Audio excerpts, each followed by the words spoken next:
Diz assim a palavra de Deus em Gênesis capítulo 3, de 1 a 6.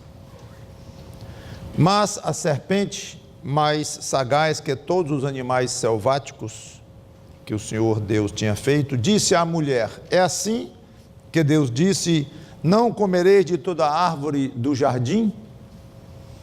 Respondeu-lhe a mulher: do fruto das árvores do jardim podemos comer, mas do fruto da árvore que está no meio do jardim, disse Deus, dele não comereis, nem tocareis nele, para que não morrais. Porque Deus, então a serpente disse à mulher: é certo que não morrereis. Porque Deus sabe que no dia que dele comerdes, se vos abrirão os olhos, e como Deus, sereis conhecedores do bem e do mal. Vendo a mulher que a árvore era boa para se comer, agradável aos olhos e árvore desejável para dar entendimento, tomou-lhe do fruto e comeu. E deu também ao marido, e ele comeu. Vamos orar. Santo Deus, nosso bom Pai, obrigado por termos a Tua palavra nos revelando coisas que aconteceram, nós não teríamos a menor condição de imaginar, se não fosse uma revelação escrita da Tua parte, que nós cremos que seja, literalmente. Dá-nos sabedoria para aprender as lições daqui. Para a honra e glória do Teu Filho Jesus Cristo, te peço e te agradeço. Amém. Na mensagem passada, nós vimos o primeiro casal em plena harmonia. E eu fiz questão de dedicar uma pregação nessa série de Gênesis, uma série bem panorâmica, uma pregação antes de falar esta coisa horrorosa que aconteceu aqui, que nós chamamos tecnicamente de a queda do homem. Então fiz questão de mostrar, antes que desaparecesse o homem sem pecado, e desapareceu muito rápido mesmo. Assim foi o plano de Deus, embora contra a vontade de Deus, no sentido de coisa agradável a Ele. Mas tivemos o prazer de ver o casal em plena harmonia com a natureza, com ele mesmo, casal, marido e mulher, e com Deus. Vimos isso. E essa harmonia dependia especialmente da obediência do casal a uma ordem específica de Deus, que eu já li, mas eu quero ler de novo o capítulo 2, só a parte que diz aqui. Gênesis 2 e 8.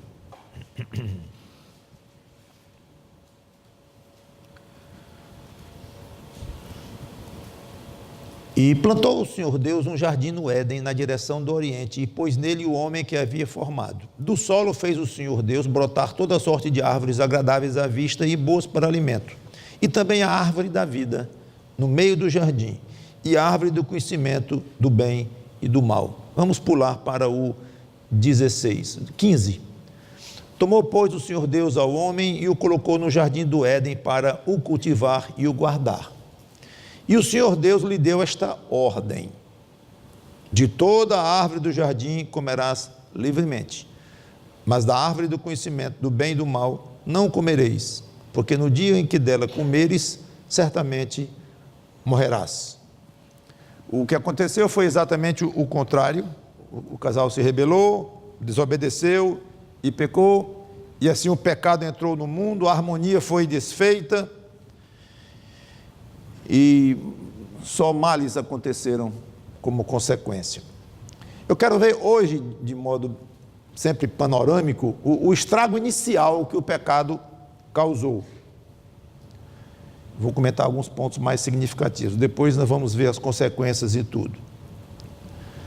Essa árvore do conhecimento do bem e do mal, que era a única árvore proibida para se comer, para o casal comer, muito provavelmente era uma árvore normal, como outra qualquer, com a diferença fundamental de ser proibida.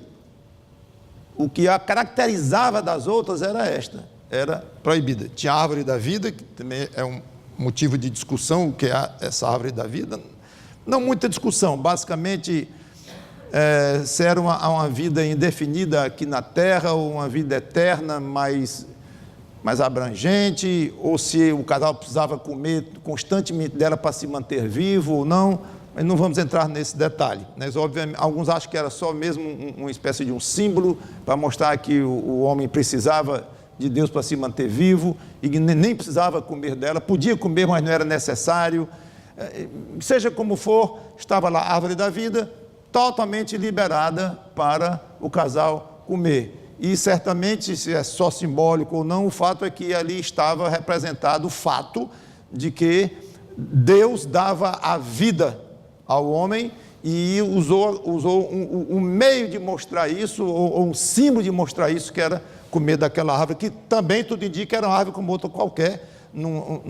Aqui tem uma discussãozinha. Alguns acham que ela tinha alguma vitamina especial, alguma coisa extra para dar uma vida mais longa do que as outras árvores e tal. Outros acham que não tinha nada a ver, que era um fruto absolutamente igual, mas apenas o que significava a árvore. Então, não vou entrar nesses detalhes, que são muitos detalhes que os estudiosos gostam de entrar e vão longe nisso. Seja como for, a árvore da vida indicava a vida, óbvio, e era permitido. Tinha uma que era proibidíssima, a árvore do conhecimento do bem e do mal. Tudo indica que uma árvore normal, e não sabemos o que Deus quis precisamente dizer, o que é conhecer o bem e o mal. Há discussões também, uns acham que é uma coisa, outros acham que é outra coisa, algumas às vezes contrário, mais ou menos contrário ao outro. É muito interessante, porque querem ir a muitos detalhes. Então, quando o homem quer detalhar demais o que Deus não detalhou, às vezes é interessante você ler, estudar, e realmente abre um pouco a sua cabeça. Mas é curioso como os homens inteligentes que sejam, cultos que sejam, quando se aventuram a muitos detalhes, aí já discordam entre si, aí um já tem uma maneira de pensar, o outro já tem a outra, todos fiéis a Deus, todos fiéis às Escrituras, mas a Bíblia não detalhou, então eles detalham, fazendo as teorias deles, e às vezes se confrontam. E nisso alguns vão longe mesmo, ao ponto de entrarem na heresia e tudo mais. Mas eu não estou nem falando desse tipo, estou falando de pessoas estudiosos corretos, fiéis às Escrituras, mas cujos detalhes de interpretação não combinam. Isso não me impressiona, graças a Deus, desde que eu me converti, nunca me impressionou, nunca fiquei, um fulano, um grande estudioso pensava uma coisa, o outro pensava outra. Lutero pensava uma coisa e Calvino pensava outra, sobre o batismo, sobre a ceia, nem batismo, a ceia do Senhor e tal. Grandes homens de Deus. E com relação ao batismo, grandes homens de Deus concordavam com um tipo de batismo, outro com outro tipo. Isso nunca graças a Deus, nunca foi para mim motivo de tropeço ou de desânimo com a palavra de Deus. Quer ir mais fundo do que Deus foi? Quero. Pois aguente as consequências. Você vai ouvir ideias estranhas, e algumas estranhas para você, mas não estranhas para o outro lá. Então, fique aberto para isso. Não há problema. Agora, fique no básico. Não abra mão do básico. Então, alguém vai duvidar que aquela árvore da vida tinha a ver com a vida, e que era Deus que dava a vida, e que ela estava liberada? Não, ninguém discute. A árvore do conhecimento do mal, tem alguma dúvida de que ela era proibida? Não. Agora, exatamente o que é, não temos detalhes. Eu diria, depois de muito ler, pensar e refletir, basicamente o seguinte: comer o fruto mostraria que o homem decidiu romper a esfera do bem, que é a obediência a Deus, que o resumo de tudo que é bom e benigno tem como base a obediência a Deus. Então, o homem decidiu romper a esfera do bem, de uma obediência irrestrita a Deus, e por sua conta se aventurar a experimentar o mal, ou seja, a desobediência a Deus. Então o homem chamou sobre si a responsabilidade de fazer o que quisesse. Nesse aspecto ele estaria inclusive se igualando a Deus, como Deus fazia o que queria, criou tudo o que ele fez na hora que quis, do jeito que ele quis. Então, nesse aspecto, o homem queria chegar mais perto de Deus e ter a liberdade de fazer o que quisesse. Eu assumo a responsabilidade, mesmo ao custo altíssimo de, juntamente com o bem, praticar também o mal, que era entrar numa área proibida que o próprio Criador tinha determinado. Então, para mim, eu me consolo ou me satisfaço em ir até aí quanto à explicação da árvore do conhecimento do bem e do mal. Mais do que isso, seria uma especulação, embora a especulação nem sempre é ruim, com seus devidos cuidados. Quanto ao fruto em si, não temos a menor ideia do que era. Fiquem aqueles que pensam que era uma maçã, achando que era uma maçã, que era uma laranja, ou que seja o que for, mas não tem nenhuma pista. E repito a ideia de que a ideia de que era uma árvore normal, fruto normal, igual ao outro, ali vizinho, mas que essa era proibida, não podia. Nós não temos respostas precisas a perguntas do tipo: quando Satanás e os outros anjos foram criados? Não sabemos. Certamente em algum momento antes da criação do universo visível, porque lá em Jó 38:7 diz que os filhos de Deus alegremente cantavam e as estrelas cantavam enquanto Deus fazia o universo, mostrando então, dando a entender com uma certa clareza que já estavam criados os anjos quando Deus foi lançando as bases do universo. Está lá em Jó 38:7. Por que Deus permitiu que Satanás e outros anjos se rebelassem? Por que Deus permitiu que Satanás tentasse Adão? Não quero ir muito longe com essas perguntas, se a Bíblia não responde. Deus não se esqueceu de algumas respostas. Puxa, eu devia ter respondido esta pergunta que o homem gosta tanto de fazer, através de um dos autores, de um dos livros da Bíblia que o meu espírito inspirou. Eu devia ter explicado isso, mas eu me esqueci. Escapou. Não escapou. Não escapou. O que Deus não explicou é porque Ele não quis explicar. Então, perguntas desse tipo, mais ou menos na linha que eu vinha comentando, faça essas perguntas, não tem problema. Você querer ler, você querer se instruir um pouco, você é mais filósofo do que o outro ao lado aqui, você gosta mais do aspecto existencial e saber, é mais curioso, tudo bem, mas olha o que você vai fazer com essa curiosidade. Então eu acho que perguntas desse tipo, o mais próximo que nós podemos chegar na resposta, pelo menos essas duas, é sugerir que Deus queria ser adorado por anjos e homens que fossem testados, que optassem por adorá-lo conscientemente, não como robôs.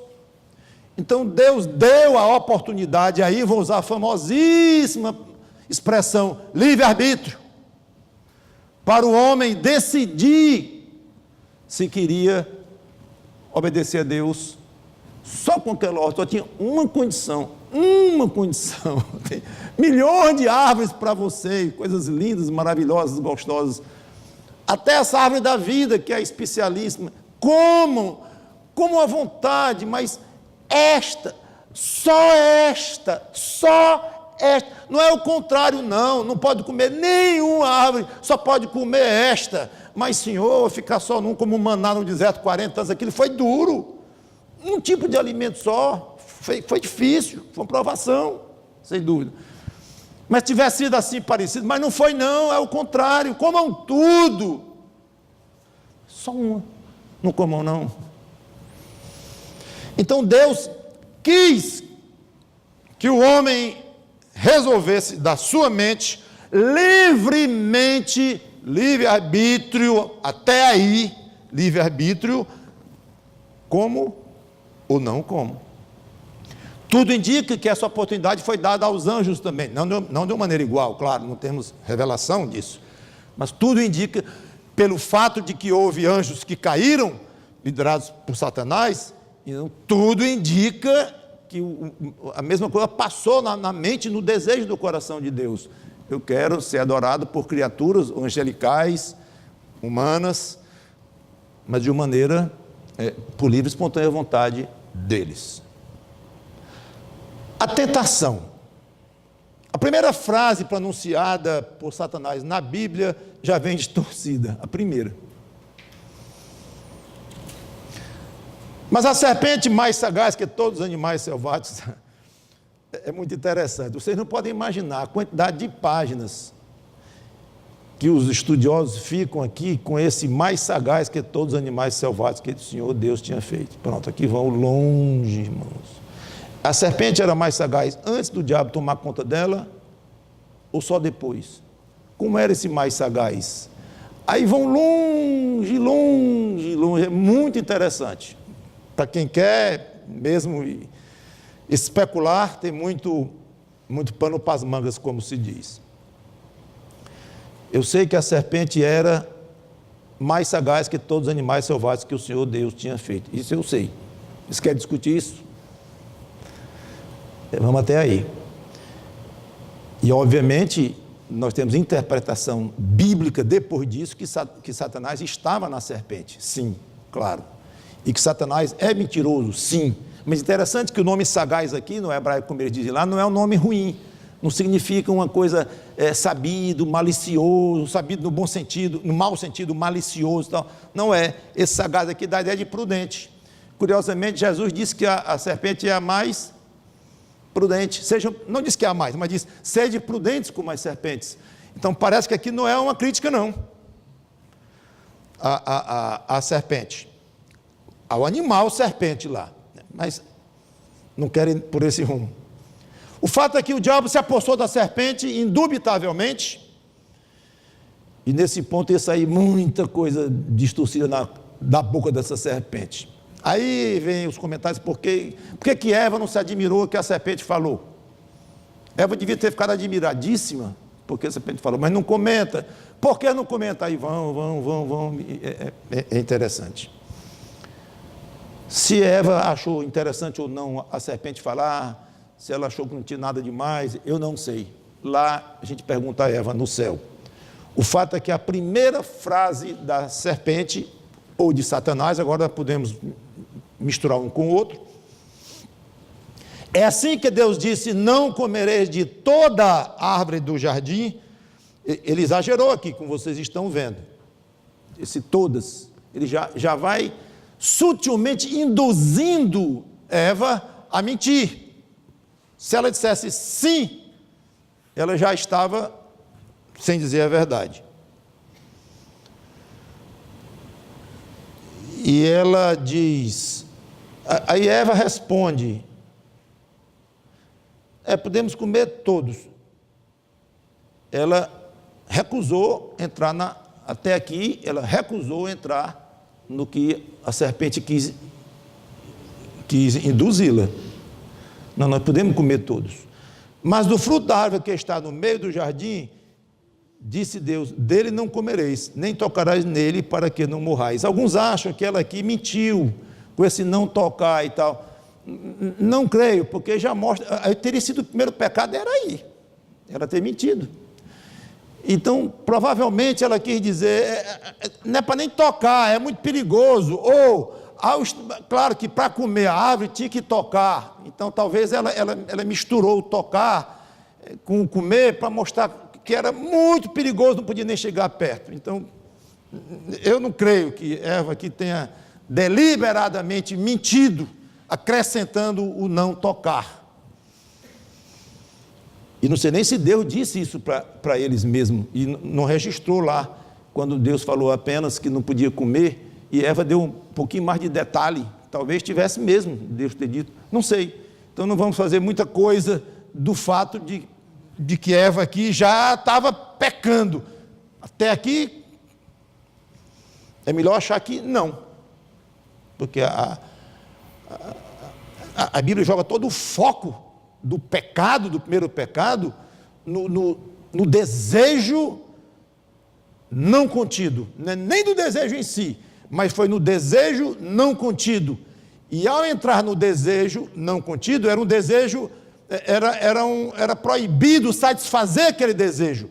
Então, se você acha a árvore do conhecimento do bem e do mal bonita, agradável aos olhos e tal, pode achar, mas não coma dela. Então, o pecado foi ela comer, não foi mentir para a serpente sobre a questão do tocar. Aí a serpente, no versículo 4, o diabo aqui entra num descaramento, num atrevimento impressionante. Então a serpente disse à mulher: é certo que não morrereis. Aí é claramente dizendo que Deus mentiu e Deus enganou. É certo, e ainda botando certo. Detalhe, uma tremenda de uma mentira. Poucos segundos depois dali estavam os dois mortos.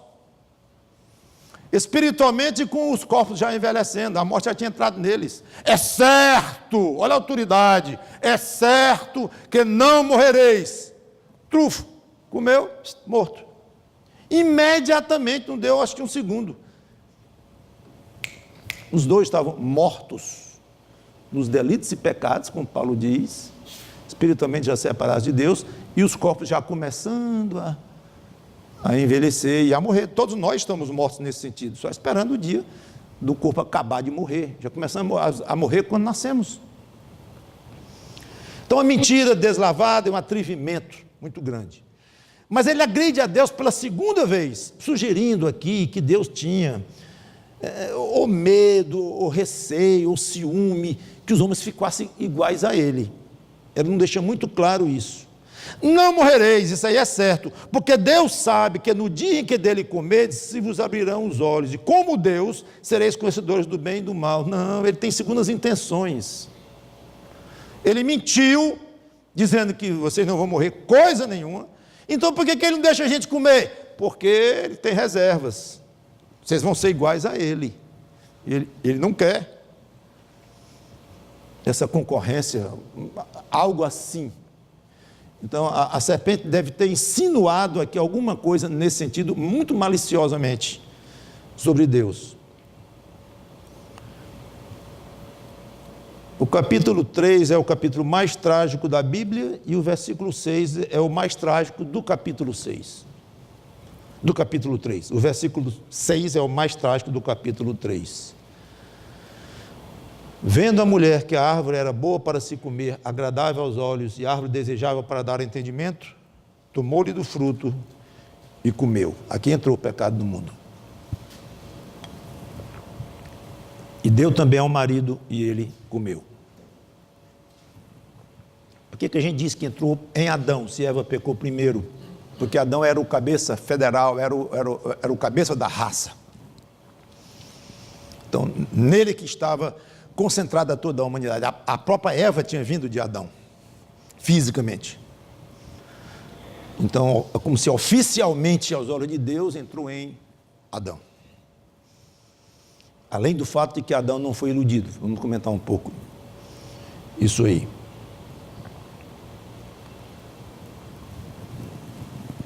Três tentações que a mulher teve aqui que ela não resistiu. Era boa para comer. Vemos aqui o instinto dela.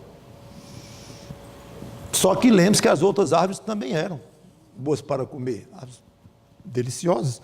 Mesmo no pecado que nós vivemos hoje, com o nosso gosto deformado, com nossas necessidades tudo misturadas, e com as frutas que ficam velhas e apodrecem, às vezes tem bicho dentro, mesmo assim as frutas que nós achamos gostosas, maravilhosas, e quando estão novinhas e bonitas, é agradabilíssimo ao nosso paladar. Imagine na época, lá. Então as outras árvores eram também. Então não era uma característica daquela árvore, não, ela era agradável.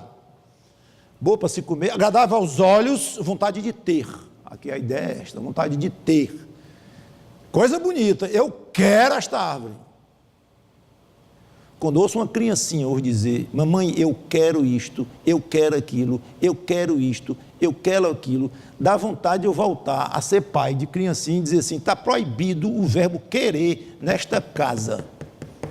Só quem quer alguma coisa aqui sou eu e sua mãe. Eu devo ter feito coisa parecida. porque eu não alisava muito essa questão de meninos querer mandar nas coisas e tal, não. Mas hoje, quando eu vejo as criancinhas dizendo, eu quero, não, tá, chega, dói nos meus ouvidos. Para de dizer, eu quero, você quer coisa nenhuma.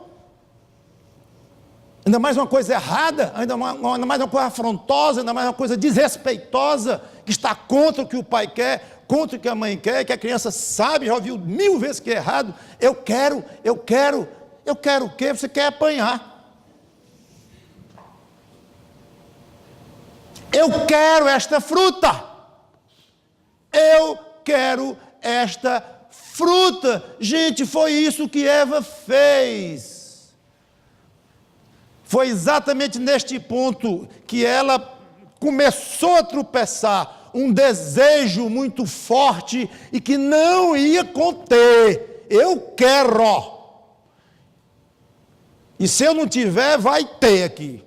Eu não vou medir consequências. Eu quero esta fruta. Cuidado com o verbo querer, meus irmãos. Não só as criancinhas, mas nós adultos todos. Ora, eu quero. Quem quer Deus, em última análise. Desejava para dar entendimento, vontade de mais conhecimento, mais sabedoria, se possível, tanto quanto Deus. Quero conhecer mais. Você acha pouco Adão e Eva, especialmente Adão? Eu dei este mundo para você ser o chefe, para você tomar conta, dominar o mundo. Não é só tomar conta, não, é dominar. Está lá o verbo. Domine isto aqui, mande, faça o que você quiser, dê nome aos animais, coma tudo o que você quiser, Adão, com essa exceção aqui, tome, faça o que você quiser aqui, ó, ao tamanho da liberdade e o conhecimento que Adão devia ter das coisas, de tudo, a inteligência que Adão já devia ter, o conhecimento do funcionamento das coisas para poder dominar, como é que o animal se caracterizava, o outro animal, devia saber isso tudo, gente. Pouco. Mais conhecimento, mais sabedoria, e se possível igual a Deus. Então Eva, iludida, caiu na conversa da serpente e comeu. Quanto ao homem, não resistiu à sugestão da mulher e conscientemente desobedeceu. É claro que Adão entrou nas mesmas tentações de Eva e caiu nas mesmas tentações. Então não é que Adão foi uma espécie de uma vítima nas mãos de uma mulher muito maliciosa, de uma mulher muito convincente e coitado, ele caiu e tal. Ao contrário, Adão não foi iludido, ele sabia que ali ele estava cometendo algo muito ruim, muito estranho, e que aquilo não ia dar certo. Não vai dar certo. Parece que Eva não entendeu tantas consequências, mas Adão, esse não escapou. Ele conheceu, ele sabia o que ele estava fazendo, pelo menos em grande medida. Não que ele, talvez a dimensão, eu acho que ele não sabia, mas que era algo a dimensão, diga, as consequências de tudo o que ia acontecer, claro, ele não sabia em detalhes, mas ele sabia que algo muito ruim ele estava fazendo. Agora, de onde é que eu afirmo que Eva foi iludida e Adão não foi? Quero ir com vocês, 1 Timóteo 2,14, especialmente nessa época da igreja, isso merecia até mais pregações sobre o assunto, época de mulheres pastoras, de profetisas, de mulher mandar a igreja, de mulher ter papel de autoridade de homem na igreja, absolutamente proibido. 1 Timóteo 2,14. E olha a explicação, gente, tem tudo a ver com a nossa passagem aqui, 1 Timóteo 2,14. Aliás, antes eu vou para o 11, 1 Timóteo 2,11, a mulher aprenda em silêncio, com toda a submissão. Submissão a quem? Ao homem, claro, não é as cadeiras da igreja, não. E não permito que a mulher ensine, nem exerça autoridade de homem. Algumas versões têm sobre o homem, mas essa aqui parece que é melhor, de homem. Ou seja, uma autoridade inerente ao homem. Esteja, porém, em silêncio. Mas, Senhor Deus, por que isto? Porque essa perseguição às mulheres? Por que esta cisma, esse preconceito, como o mundo hoje gosta de dizer? Não. Vocês querem que eu explique? Deus dizendo, através de Paulo. Eu explico. Porque primeiro foi formado Adão, depois Eva. Essa é a primeira explicação, são duas. Primeiro, a ordem de criação. Mas Senhor Deus, isso aí não tem nada a ver. Não tem nada a ver para quem? Passou distinta inteligência e sabedoria? Então não tem nada a ver para quem? Para o Criador tem tudo a ver. Que primeiro foi Adão, depois foi Eva. Primeira explicação. Quer achar pouco? Tem o segundo. A segunda. E, segunda, 14. Adão não foi iludido, mas a mulher, sendo enganada, caiu em transgressão. A passagem continua. Então, aos olhos de Deus, pesou muito o fato de Eva ter caído primeiro, e na base da ilusão. Ela achou uma coisa, alguma coisa ela achou que era e não era, e Adão não achou que era e não era, ele sabia. Essa conscientização aqui pesou sobre Adão, ao ponto de dizer que o pecado entrou no mundo em Adão. E o fato de ter sido iludida pesou sobre Eva. Dizer, não fala na minha igreja, não fala mais. Não quero autoridade de mulher sobre homem, absolutamente. Por quê? Porque ela veio depois de Adão e ela foi iludida. Mas o que tem a ver, Senhor? Para mim tem tudo a ver. Acabou-se. Então, se você concorda, se a igreja hoje, pastores, igrejas modernas por aí, se concordam com a explicação que Paulo dá aqui, ou se não concordam, isso aqui é importante, concordam ou não? Não é que entende, melhor dizendo, de que concordar. Se você entende a explicação, ao ponto de dizer, de fato é razoável, isso é problema seu. Isso é opcional. O que importa é que Deus determinou claramente um princípio para funcionar nas igrejas e explicou de duas maneiras diferentes. Agora, vem hoje as pessoas, chamados evangélicos, muitos deles, não, nós temos que fazer uma releitura da Bíblia, temos que aproximar a Bíblia com a realidade de hoje. É porque não quer obedecer, porque a ordem está clara. Agora, se você entende, se não entende, se concorda, se discorda, é outro assunto. Muito bem. Quero encerrar. Na próxima semana eu vou falar das consequências da queda. Hoje eu falei sobre a queda em si, a tentação e a queda.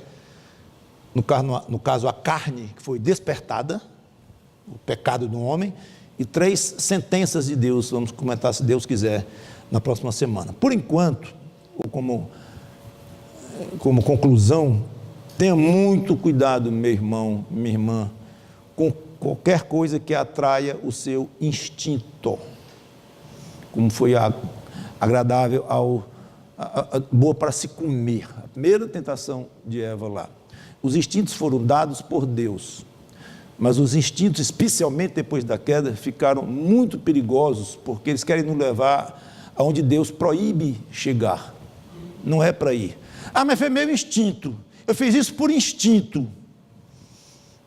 Diante de Deus, não é uma justificativa. Então, muito cuidado com seus instintos, e eles são fortíssimos em nós. Não é fácil segurar os instintos. Aliás, eu diria, muitas vezes, impossível dentro do nosso poder humano, mas Deus tem poder de segurar os nossos instintos. Segundo, cuidado com qualquer coisa que agrade os seus olhos, despertando a cobiça, especialmente a cobiça sobre uma coisa proibida, especialmente. Mesmo a cobiça sobre coisas não proibidas, ela deve ser tratada com muito cuidado, porque não é tudo que é para ser seu, porque é bonito, porque é agradável, porque é atraente, é para ser seu, para ser seu.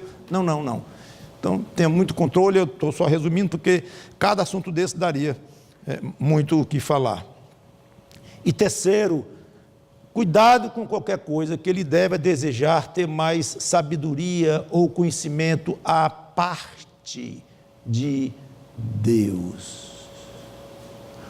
Muito cuidado. Você vai pegar na mão um livro de um filósofo desse, de um pensador que você sabe que foi um pagão ou é, tenha muito cuidado. Você está assumindo responsabilidade sobre si muito grande e você vai dar conta diante de Deus dos resultados disso. Isso pode danificar a sua fé,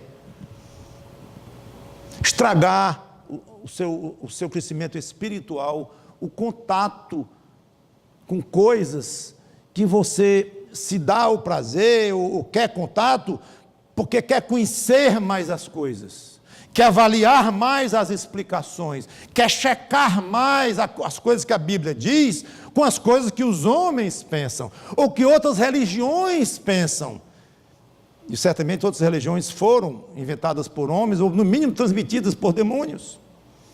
Mas você quer conhecer mais, você quer saber mais, muito cuidado, porque pode ser para você uma pedra de tropeço muito grande. Você quer sabedoria, quer conhecimento, vá fundo, mas tendo certeza, convicção, tranquilidade de que você está dentro dos padrões de Deus, mesmo que não seja o conhecimento diretamente nas Escrituras, mas de história, de geografia, de medicina, ou do que for, negócios, o que for, mas um conhecimento que você ora antes de começar e tem plena tranquilidade e paz no coração. Isso aqui não tem nada que vá perturbar a minha fé, ou vai me dar um conhecimento estranho ao que eu creio pelas Escrituras que Deus gostaria que eu tivesse.